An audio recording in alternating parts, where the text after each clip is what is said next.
সরকার লন্ডনে থাকা বিএনপির ভারপ্রাপ্ত চেয়ারম্যান তারেক রহমানকে দেশে ফেরাতে চাইলে ব্রিটেন সহায়তা করবে বলে জানিয়েছেন যুক্তরাজ্যের প্রশান্ত মহাসাগর বিষয়ক প্রতিমন্ত্রী ক্যাথরিন ওয়েস। আজ রোববার সকালে পররাষ্ট্র উপদেষ্টা মোহাম্মদ তৌহিদ হোসেনের সঙ্গে বৈঠক শেষে সাংবাদিকদের এক প্রশ্নের জবাবে একথা জানান তিনি।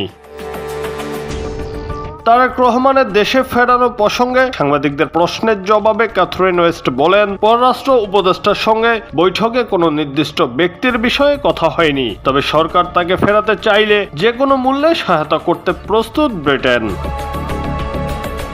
ব্রিটিশ মন্ত্রী আরও বলেন, বাংলাদেশের গণতান্ত্রিক ভবিষ্যৎ নিয়ে আলোচনা হয়েছে পররাষ্ট্র উপদেষ্টার সঙ্গে। এছাড়া বাংলাদেশে গণতন্ত্র ফেরাতে ডক্টর ইউনূস রূপরেখা ঘোষণা করবেন বলে আশা ব্রিটেনের। সেজন্য রাজনীতিতে সব দলের জন্য লেভেল প্লেয়িং ফিল্ড প্রত্যাশা করে যুক্তরাজ্য। 2007 সালে সেনা সমর্থিত তত্ত্বাবধায়ক সরকারের সময় আটক হয়েছিলেন তারেক রহমান। পরে তিনি জামিনে মুক্ত হয়ে 2008 সালের 11 সেপ্টেম্বর লন্ডন চলে যান। এরপর লন্ডনে থেকে রাজনৈতিক কার্যক্রম করেন।